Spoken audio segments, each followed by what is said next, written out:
Hi, everybody. I've had an absolute blast recording your championship intros on audio and also on video. And for those of you that didn't know, the videos can be done special exactly the way you like them, because these are green screens and we can do them with a scene behind me. Do you want a fighting scene? Do you want a beach scene? Do you want a race car scene? Any scene you want, we can give it to you. It's your theme and my pleasure. Just write our offices and we will answer you with the exact fee involved and how it'll get done. So here we are, and now it's time, and it's your choice. Cheers!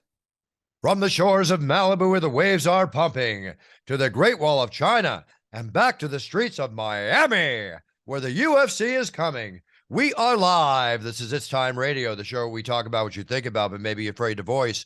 Do not worry, we'll voice it for you. No holds barred radio, folks. Sex, drugs, rock and roll, UFC, film, TV, politics, you name it, we talk about it. A lot to get off our chest today, and I'm going to do it very well with my co-host and my producer, TJ DeSantis. Hi, TJ. How are you? I'm good. How are you?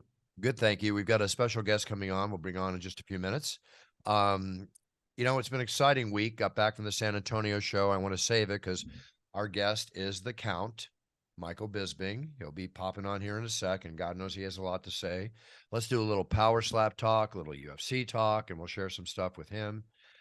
TJ, I just got to start at the top of the show. This Nashville shooting is just horrific. Yeah. I got to tell you that Kristen was in tears, you know, when it came to work. I had not checked the news yet. I thought, what the heck happened? And then I saw it, and what mother, what father, what parent could not be upset by this, much less any normal human being.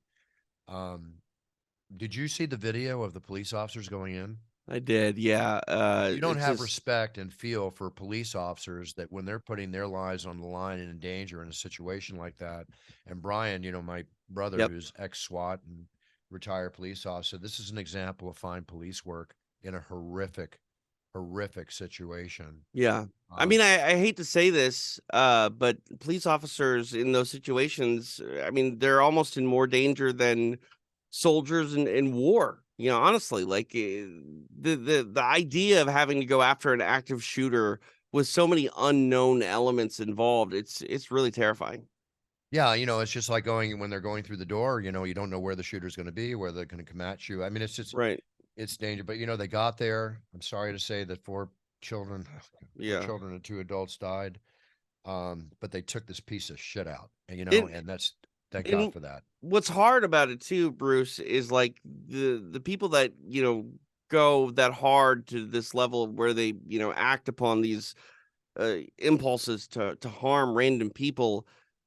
I mean, more often than not, they do end up, you know, perishing throughout that, and that's what's scary too. They have this mindset where they just don't care anymore, and they want to take out as many people as possible. And it's just like, I don't know what drives you to that. You know, we could talk all day about that until we're blue in the face, but it's just like, again, mad respect to those that go out there and put their lives on the line, because it's a scary world. Yeah, and I apologize for starting off on a negative thing, but this is something we all have to be confronted with. But you know what is the other story of the coin is that they want to catch him alive, so they know what made him do it. But even the answer though is not going to really bring much peace. You know what I mean? Like the parents of the children that, you know, were you know, tragically murdered, they're not going to hear a response from someone that goes like, oh, it's not going to give them any peace of mind. No, and no, it's not. But you know, one thing, take them out so they don't have to read about this garbage person for the next 3 years as we spend hundreds of thousands of dollars trying them and giving them 3 hot meals a day in jail. Right. I mean, you and I agree on that. There's just no point in trying to prolong any sort of rehabilitation process. Like, you're broken, you're fundamentally broken. And yeah, I don't know. Yeah. With all this being said, there's a number of celebrities donating, you know, to the parents. The headmaster of the school tried to stop the killer. She paid the worst price possible by being killed. As a result, she's being hailed as a hero. I'm sorry, it's after she passed away.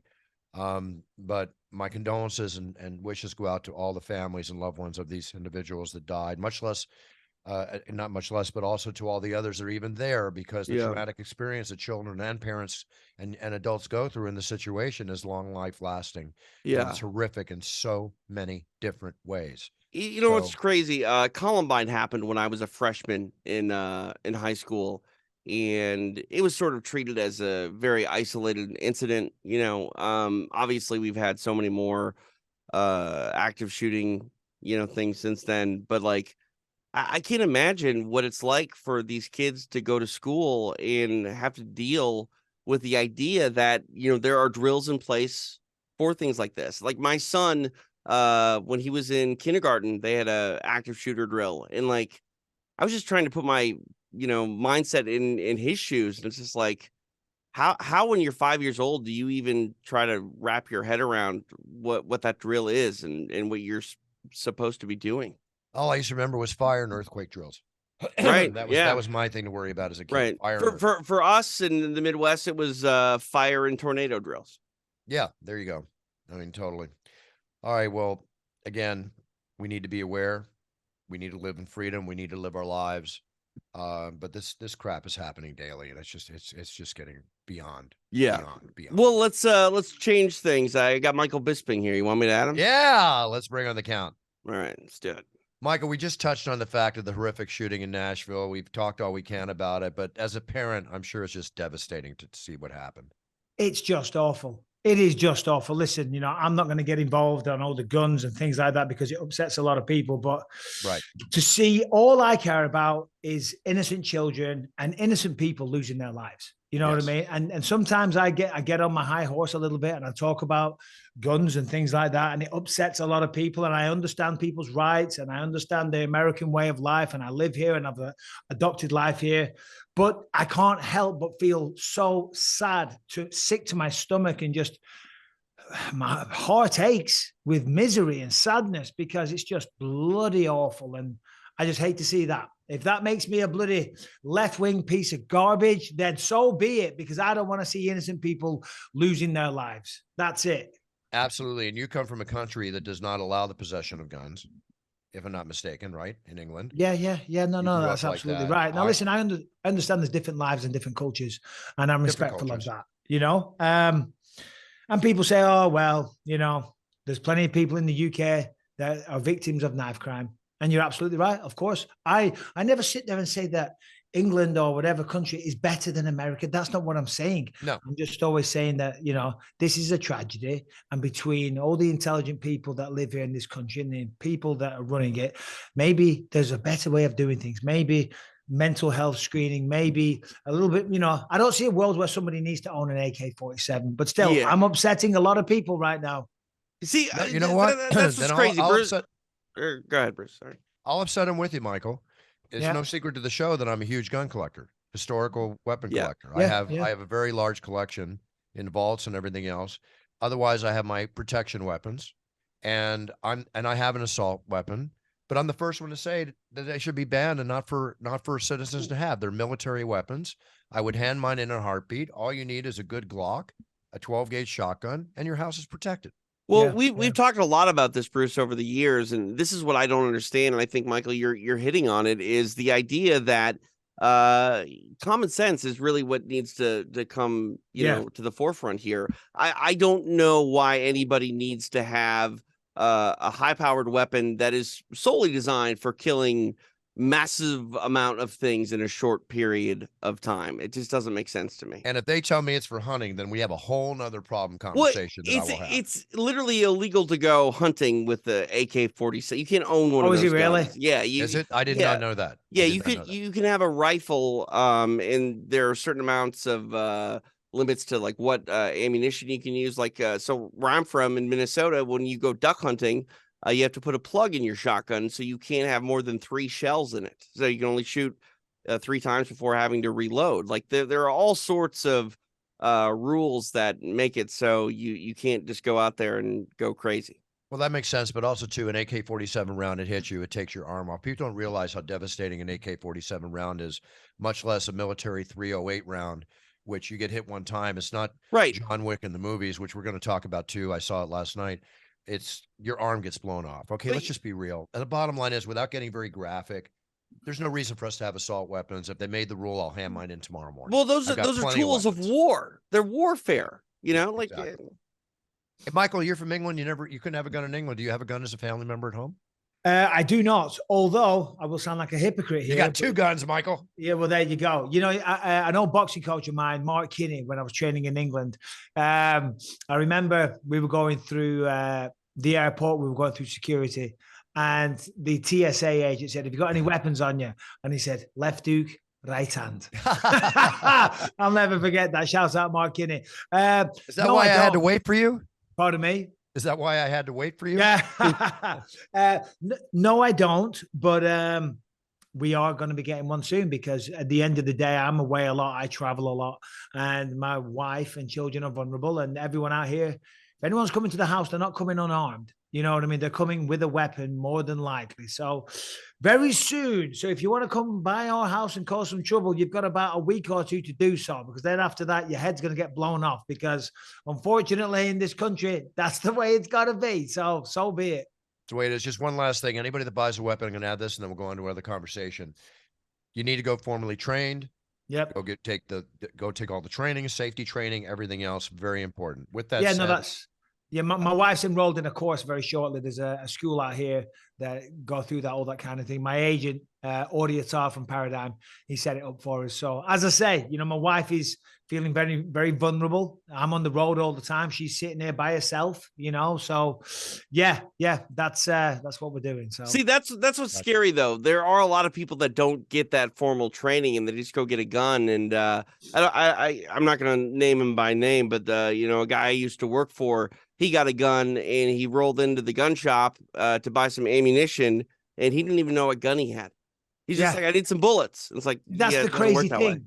And that's what I'm talking about, you know, a little bit more screening, a little bit more tuition, you know. Right. To drive a car, you have to learn how to drive a car. Yeah. One would assume to have a weapon that is capable of killing many, many people, you would have to learn how to use said weapon. But still, nobody wants to hear an Englishman sitting here and going on about gun laws, because I don't know a gun from a Yorkshire pudding. So I'll leave that one there. No offense. And I don't know a Yorkshire pudding from a gun. So Yorkshire pudding is one of the best things you'll ever taste in your life. I know. I've had it. I'm kidding. I've had it. No, what is it? I don't know what that is. Tell me. So when you have a traditional roast beef dinner, if my wife was there, she'd tell you. So it's goose fat and flour and eggs kind of mixed up. You get the goose fat really, really hot. Then you put it in like a baking tray and it rises up. You have it with beef and gravy and potatoes, vegetables.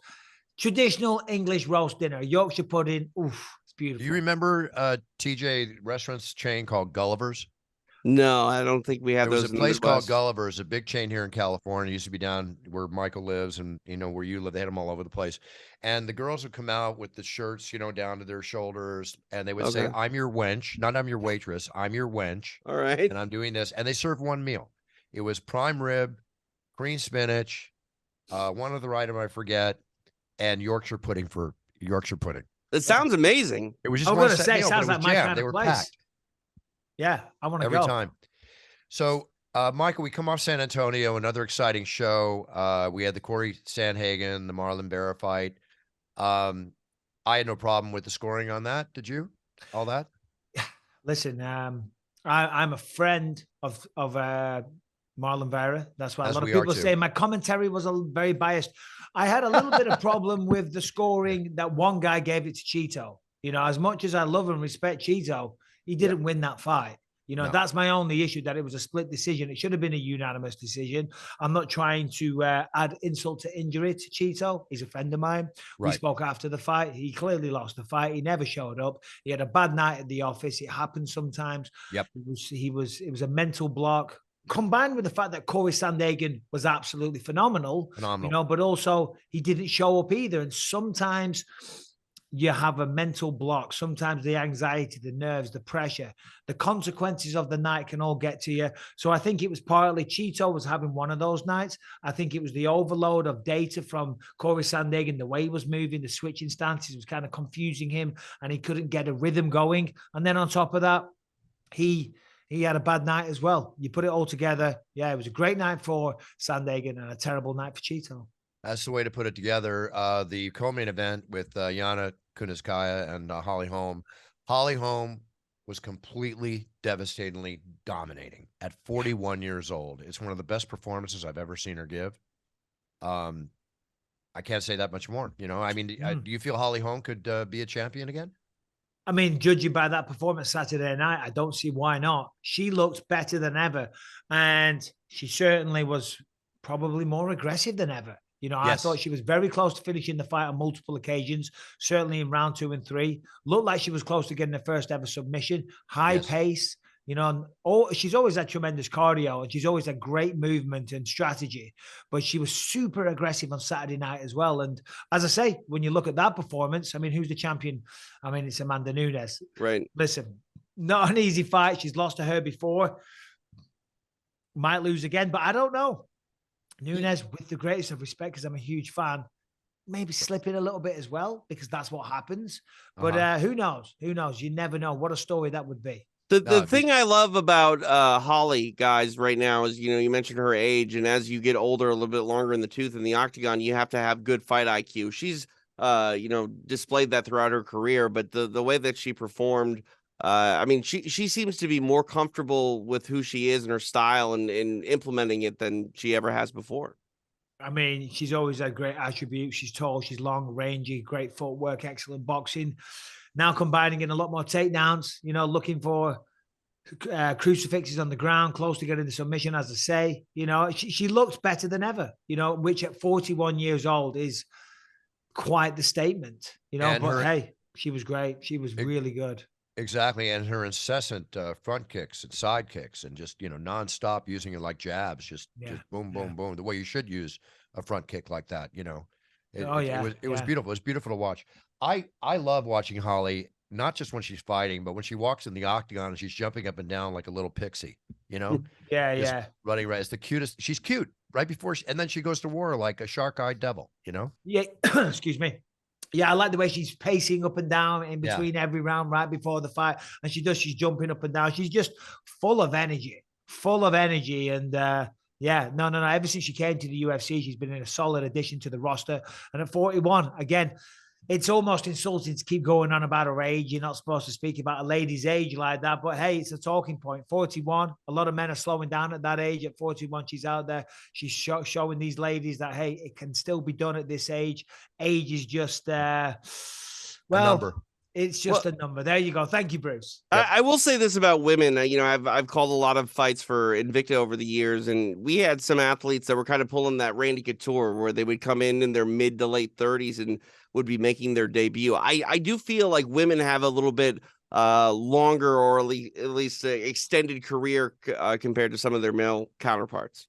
Well, I mean, it depends if they're having children or not, I guess. True. If I'm not mistaken, I don't believe Holly's had any children. So, you know, there is that. It's certainly a factor, you know, for women generally, professionally, whether you're a fighter or not, you know, but it's just the way it is. Women, men, women, families, you know, they're not a family, you know, they like to have children. And that is going to severely affect, you know, the training. It's going to take you out for at least a year. I mean, that's what's so impressive about Yana Santos, pardon me, you know, what was it? Since her last fight, I think it was 20 months or something. She was pregnant for 9 months. Then she's had a 10-month-old baby. And then she was in there against Holly Holm. I mean, shout out to her as well. I mean, that is a ridiculous schedule. That's a lot to go through. And on top of that, her husband, Thiago Santos, is fighting, I think, next weekend or something in the PFL. So both partners are training for a fight. And obviously, that's a very hard thing to do. But normally, you've got your spouse, you know, the person on the other side assisting you, maybe doing the cooking, helping you out, whatever. They're both going through a training camp at the same time with a 10-month-old baby. No, thank you.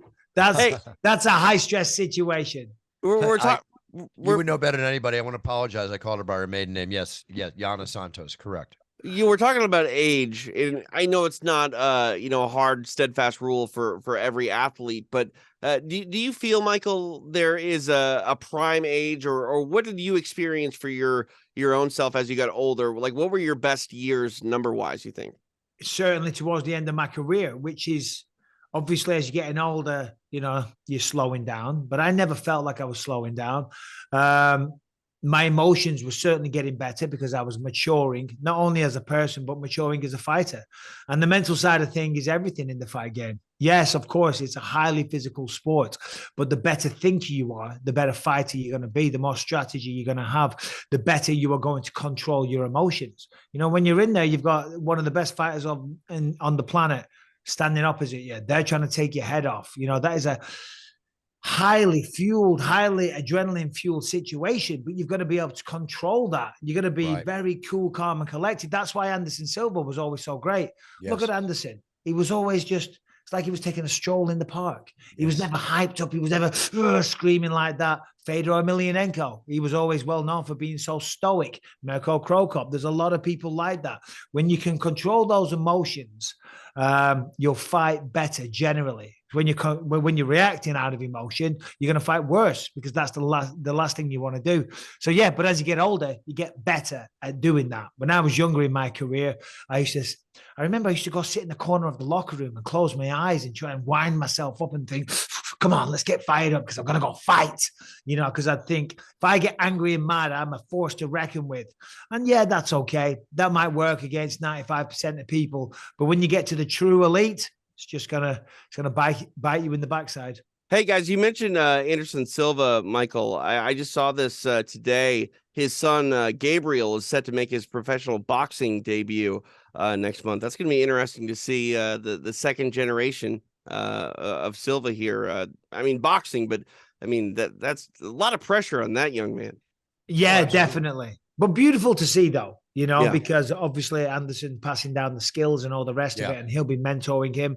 And listen, if his father can do it, he's got the same DNA, he's going to have the same genes, and I fully expect him to go out there and have a great career. And yeah, all the best to him and Anderson Silva. I'm such a fan of that guy. I know when I fought him, you know, I did my usual thing. I talked trash. I was trying to sell the fight and try and get in his head a little bit and make him doubt it, you know, himself. And of course, you know, I do have a strong stance against fighters using steroids. You know, do what you want afterwards. I couldn't care less. But when you step your foot in the octagon, you know, I have an issue with that. But when that's all said and done, Anderson Silva is one of the biggest legends and most respectable people in this sport, and he will forever have my respect. Well, it's a good thing for his manager, Ed Suarez, because Anderson Silva retires and his son steps in, you know. There you go. You keep the train rolling. Yeah, they keep the train rolling. So thank you, San Antonio. Your energy, everything. The fans were just electric, the whole 9 yards. You know, wonderful to be in Texas for these shows. We lost a couple fights, but we still had a good solid one. We have 10 fights, I think we wound up with. I think it was 11. Or no, we lost one during the show, remember? Oh, no, that's right. Yeah. You're right. 10. That's 10. My favorite amount. Like I like a good anywhere from 8 to 10 fight card. Like that's the perfect night. Yeah. But I mean, the annoying thing for me is, you know, because obviously when you're researching these fighters, I like them to drop out earlier in the week. Right. On the Saturday, I've already done the research. Doing all the work. Yes. Sometimes they rebook the fight, but it's not always relevant. Some things have changed. You've got more things to know. I'm like, if you're going to drop out, can you do me a favor and do it on a Wednesday? You know, because on a Wednesday, Thursday, Friday, Saturday, I am cramming. It's like we were just in London. And, you know, I'm very grateful for all the support I have over there. And I've got a lot of friends and family. And they all think, oh, great, Mike, you're in England. Come and see me. Let's go out for dinner. Let's go grab a beer. Let's do this. Let's do that. And I'm like, guys, I have so much work to do. This is not a vacation. I land on the Wednesday. I leave early Sunday morning, and I've got a lot of work to do. I've got to do fighter meetings, got to do the weighing show, BT Sport obligations and stuff like that. There's my dad, there's aunties and uncles, there's friends, there's people. I'm like, guys, I will be sitting in my hotel room on my own, looking at articles, their Instagram profiles, just researching these fighters, you know. So don't be offended if I ignored your calls. You know, it's another thing that sort of bums me out when I call fights is you'll do all that research, Mike, and then maybe the fight happens and it's over in like 30 seconds. It's like, dang, I didn't even get to, you know, fire off all this prep work, you know? That's the equivalent of me announcing a fight, getting back to my seat, just sitting down or almost sitting down. I look up and there was a knockout. Right. Yeah. Jorge Masvidal versus Ben Askren. You just sit down. He's like, whoa, I'm back in there again. Back in there again, which my job as far as the preparation, I have a lot of preparation, but nowhere near what you guys go through, much less in London when you had 15 fights versus 11 fights, eventually 10 here. And it's like, I'll ask John Anik and even you, Mike, to go out to dinner on a Friday night. Forget it. You guys can't. You're busy working. Yeah. And I'm not just like, if I go out, I talk a lot, I talk very loud, and my voice is very fragile. So, like, yeah, these days, the night before a fight, I'm locked up in my room. I'm being very antisocial because I have to be, because Zach, head of production, if I show up the next day and my voice is like that, he's like, you son of a bitch. Right. You were out last night, weren't you? We know it. So Yeah, those you days for me are long gone. I love my job. I'm so grateful for my position, and you got to give it the respect that it's due. Well, let's talk about your job. Your job is, as we just discussed, you do a great job. There's no question. Thank you. I read these things about people talking about bias and all this kind of stuff, and I'm sorry. I get a giggle, because I know what goes into your job. I just get a giggle. They don't know what you have to do.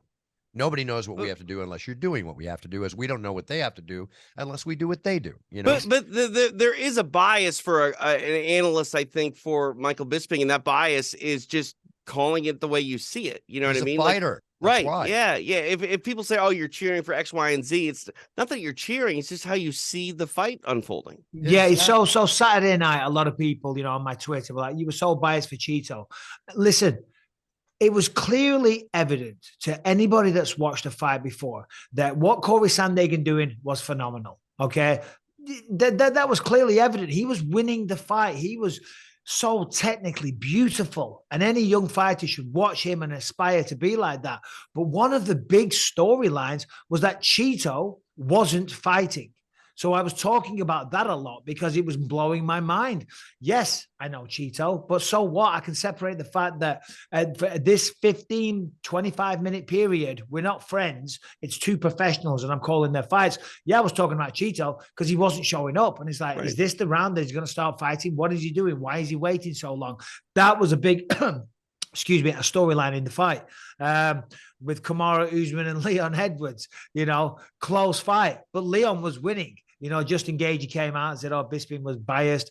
Was I biased when I called your fight against Rafael Fiziev? Fiziev is from Europe. Perhaps I was biased towards him. No, I was talking about how sensational he was, how he switched up his approach in rounds 2 and 3, in the third round using the jab and the uppercuts. That was fantastic. Yeah. I'm sure he's changed his stance when he went back and watched his own fight and saw how glowing I was in his fight. But surely I'm being biased there. Hey, Mike, when you were fighting, were you paying attention to that? Did you go back and listen to the commentary, and were you ever, wanted to take offense to anything that anyone was saying? I don't think I did. Yeah, nah, not really. The only time sometimes like that was obviously in the later days. We had Fox Sports with the pre-shows on and things, and I'd be in the room, and one of the other fighters that was on the panel doing the job that I typically do when I'm not fighting, we have to make picks, and I see, I can't remember who it was picking against me. There was one fight in particular. I forget who it was, and genuinely I do. And they picked against me, and I took that personally, which I shouldn't have done. We have to make a judgment call. We have to say who we think is going to win, and that's fair enough. That is a difficult thing to do because you're going to offend one of the parties. There's only two fighters there. Right. You're going to pick one. You're going to offend the other, and the other one's going to be your best friend. But that's why that's the job. And it's different too. It's not like a game. It's a fight. Like if you pick against someone's like basketball team or football team, those athletes aren't going to take too much offense to it. But when you are predicting someone to get knocked out, it's a one-on-one sport. Yeah. Oh yeah. How do you think they lose? Oh, they're going to get knocked out in the first round. And you're like, what? Oh, I'm going to show you. And I'll be having a word with you when I catch up. But that was a long time ago. That was the 2015 fighter, Michael Bisping, not the 2023 pussy that a lot of people call me.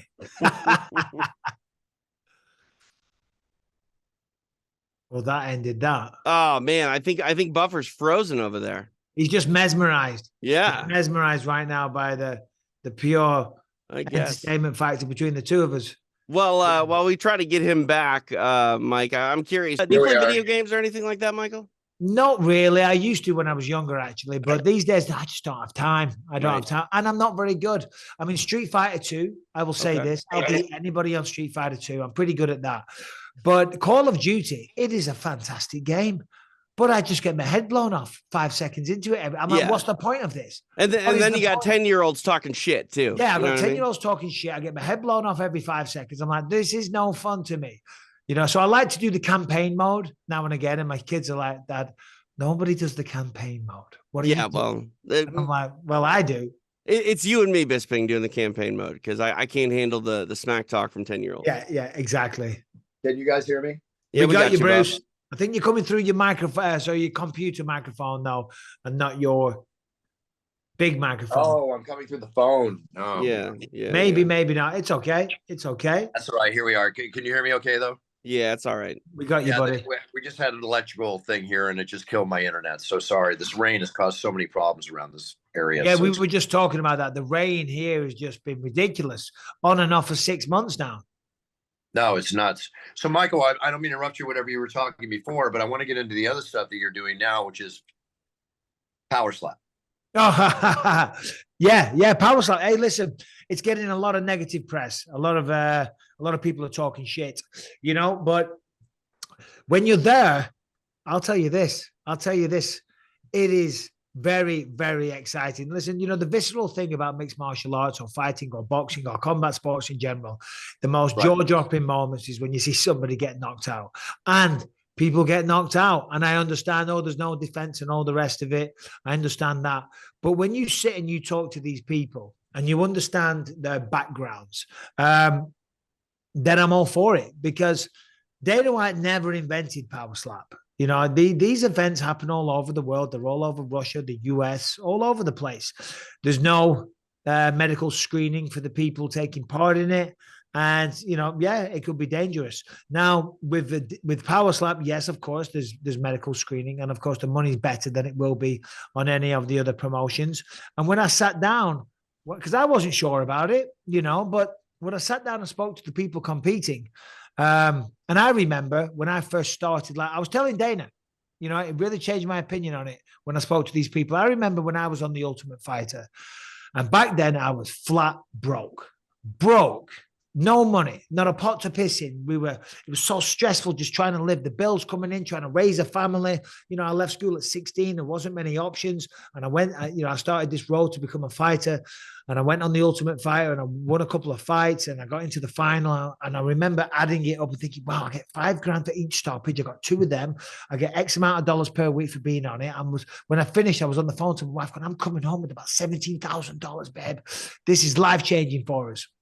And it's easy to forget those times because I'm very lucky, because I've had a great career and I became world champion, and it's opened up a lot of other doors and avenues, you know. But these people, when you speak to them, they're very working class, they're blue collar, they're working 2, 3, 4 jobs just to support a family. I spoke to one guy, his kid has a condition, I forget the name of it. He said there's less than 1,000 kids in the world that have this. Sadly, going to die soon, but by doing power slap, this allows me to not work and spend some more time with my children.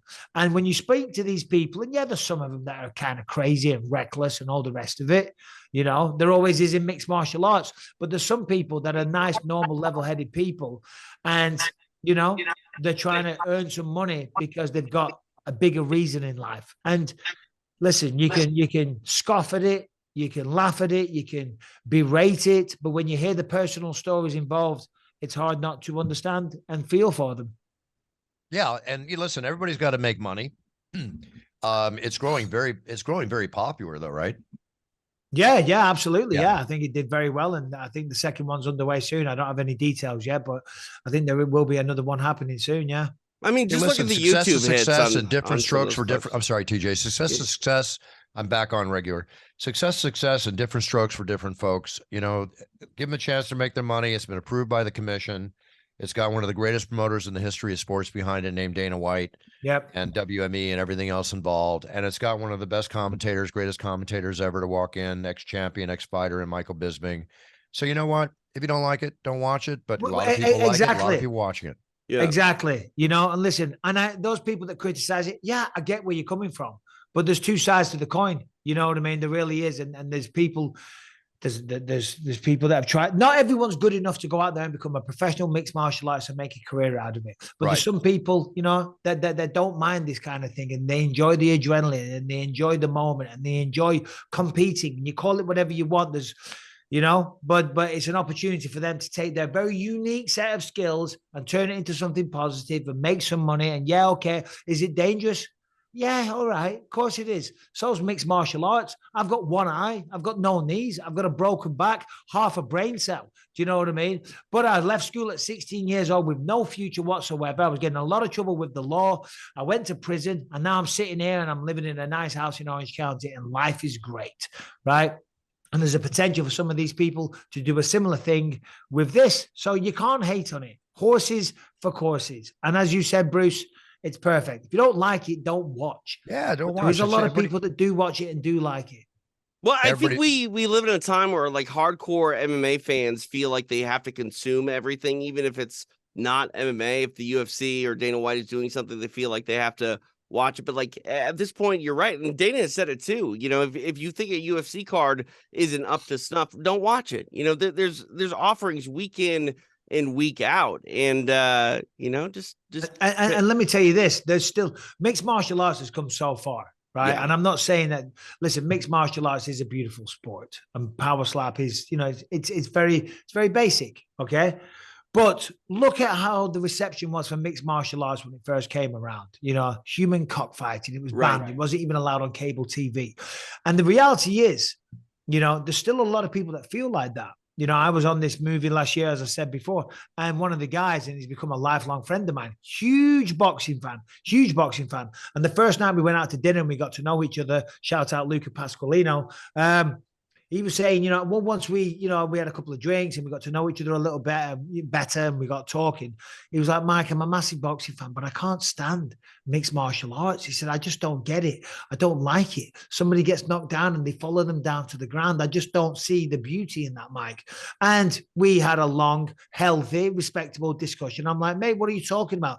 Boxing is so dangerous. There's still 8 to 15 deaths per year, and there's a higher chance of brain damage and all the rest of it. So there's always going to be critics to everything. There's still critics to mixed martial arts. And yeah, the mixed martial arts critics are now criticizing power slap. Well, there's a lot of people that criticize mixed martial arts. So who's right and who's wrong? Who cares? Don't like it, don't watch, stick it up your ass. Cheers. That's the way to say it right there. Totally. Michael, okay, power slap, onward, upward. UFC, rocket ship upward, all that goes with it. John Wick 4. Yeah. I just took my boys to see it last night. And 2 hours and 40 minutes of nonstop romping, over the top, way over the top versus John Wick 1, 2, and 3. Amazing how they do these scenes. You know that the average scene, that a fight scene in John Wick that could take 3 minutes on film probably takes 3 weeks to film, right? Yep. You know that all goes into that. I can't say enough how enjoyable, if you just want to see mayhem and see the bad guys get their due. 2 things. I think they should call John Wick a superhero because he gets stabbed and shot, falling 2 stories, hitting his body on pillars coming out of the building, landing, getting up, beating up every bad guy, headshotting everybody he shoots at while 10 guys are shooting at him, just like Arnold Schwarzenegger, you know, slowly rumbling through the jungle, and he's got 20 Sandinistas behind him spraying him with AK-47s, but nobody. Let me ask you this real quick. I'm sorry to interrupt. A 100-pound woman probably hits him and knocks him flying across the room because women are so badass and they can do anything. Right. Exactly. But thoroughly enjoyable. A lot of dramatic license. It is what it is. But if you want to see the bad guys get their just due, the second thing I want to say is Scott Adkins. Yeah. And that you work with. He's in the movie. He plays one of the lead heavies. Looked like he put on a little weight for this because he's normally so trim. Yeah, no, he is. And I haven't spoken to him about it because we are good friends. I think it was just like a fat suit. Was that what it was? Yeah. I think he was wearing a fat suit because I saw some clips on his Instagram, and yeah, he looks big in it. But yeah, I think he's wearing a fat suit because at the premiere he looked tip top again. So I think it's just prosthetics. They did a very good job in that.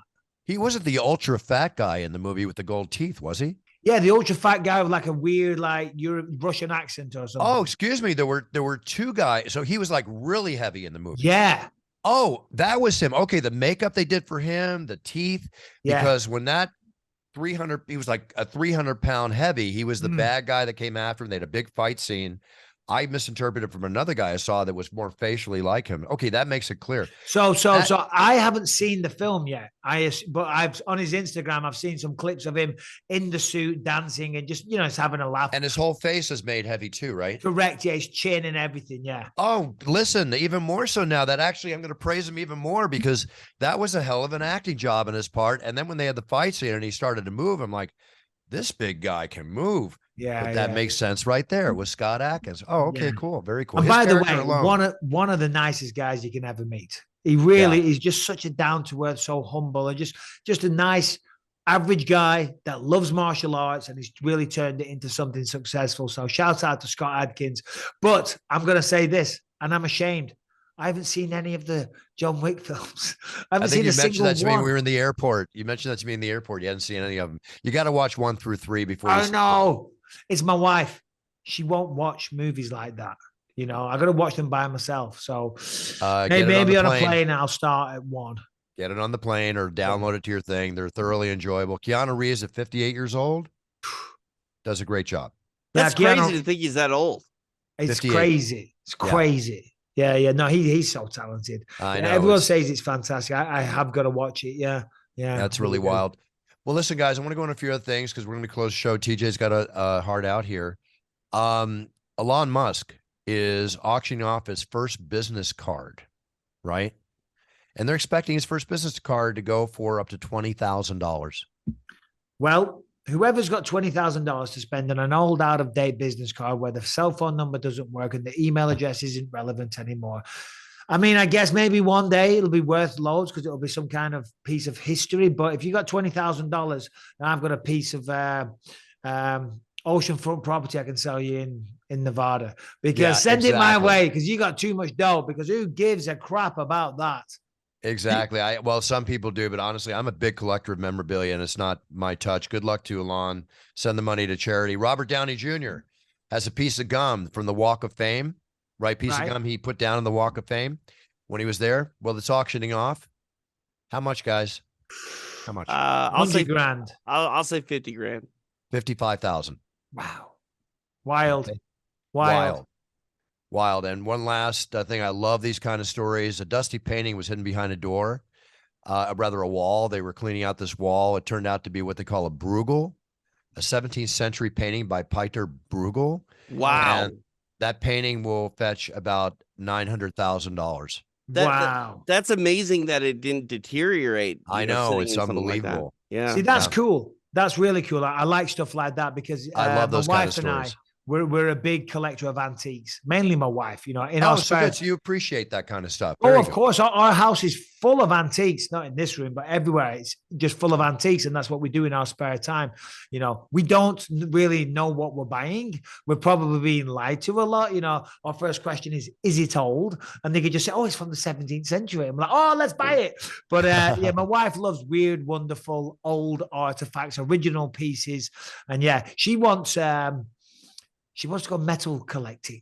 Her dream is to go metal collect, like detecting, metal detecting. We talk about these stories all the time. Metal detecting and find like an old Roman coin or something like that. I'm like, babe, I'll buy you a metal detector for Christmas. We just talked about a story like that a few months ago, and it was in England.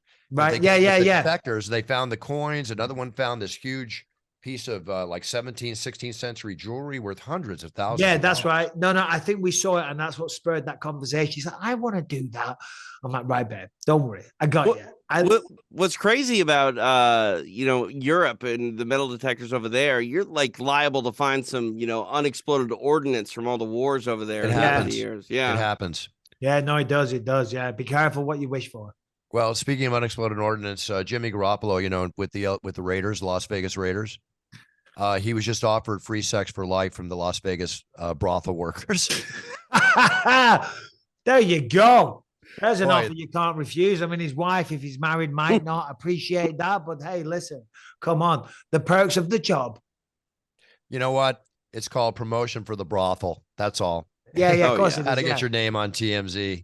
So, Michael, I know, and I appreciate your enjoyment and liking of my It's Time cologne and the picture and everything. We just got last week. We're the fastest selling cologne on Amazon. Wow, that is Very impressive. Congrats, Bruce. Yeah, Well done. Amazon and Walmart's. It's all good. I want to show you one more thing as I show. This is all about you. This is my new Puncher's single. chance. Well, yes, Puncher's Chance, but this is the new Puncher's Chance, which is the single barrel 105 proof version. How do you like this label? The Undisputed. Oh, that's nice. The Undisputed. There you go. I like that. Great packaging. Like that? Love it. Yeah, Love this it. is in. So what's the Bevmo's difference? With it being Undisputed, what's the difference? Well, this is a single barrel version, right? There's a certain way to make the bourbon. Okay. And my original is 90 proof. This is 105 proof. Oh. And it has a totally different, lovely aftertaste. Okay. Really, really good. This will, unlike my reserve versions where I only have a couple thousand cases, they're all sold out. This will be readily available, just like the original Puncher's Chance, and it's already getting into stores all over. You can just go to puncherschancebourbon.com. Anybody out there, if they want to have one delivered to the house. Otherwise, check your Bevmo stores. I'll be in Miami next week on Friday doing appearances in Miami, but that's enough shilling for me. Michael, is there anything that you want to bring up? Yeah, not really. Not really. I mean, as you can see on what it says, Believe You Me. Check out the podcast, Believe You Me. Other than that, I will see you where I see you. Bruce, TJ, always a pleasure talking to you guys. And thanks, Michael. Thanks for having me. And I'll see you soon. Absolutely. Thanks, Everybody tune into Michael Bisping's podcast too, not just this one. You got a very popular podcast. You do a great job, Michael. Thank you very much. All right. Cheers. Best to you and your family. Thanks, guys. You fellas Miami? take care. Enjoy the rest of your week. See you in Miami. Talk soon. All the Will you best, be in guys. Miami? No, Michael? I'm not. No. I was going to say sadly, but it's nice to have a break. There you go. Trust Enjoy me, it. I'm Because I go appreciating to this Kansas weekend. City, and then from there I fly straight to Europe to do a small part in the film. So it's go, go, go. So I'll have a weekend off. I'll be sitting there. I'll have a Puncher's Chance in my hand. I'll have my feet up, the fire on, because it's bloody freezing in California. You fellas take care. See you soon. Thanks, Michael. Take care. Bye-bye. champ. Bye-bye. Bye-bye. I love Bisping. You were talking about, his mindset when he was a fighter compared to, what he's like now, being an analyst in retirement. And there are just some personalities that seem to be a lot more. I don't want to say likable, because I always liked Mike. He was always very nice to me, but he's a lot more, accommodating and doesn't have a chip on his shoulder like he did when he was fighting. Oh, absolutely. No, Michael, he's a friend. He's a great guy. We flew back together, hung out in the airport together. There's never a dull moment with Michael Bisping. That's all I can say. Yeah. So it's really enjoyable for sure. Yeah. TJ, what's up with you? Let's see here. Last weekend I was in Playa del Carmen down in Mexico for 2 shows. Eddie Bravo put on Medusa, which is female only jiu-jitsu. And then on Sunday we did Combat Jiu-Jitsu Worlds, the welterweights. Phenomenal show.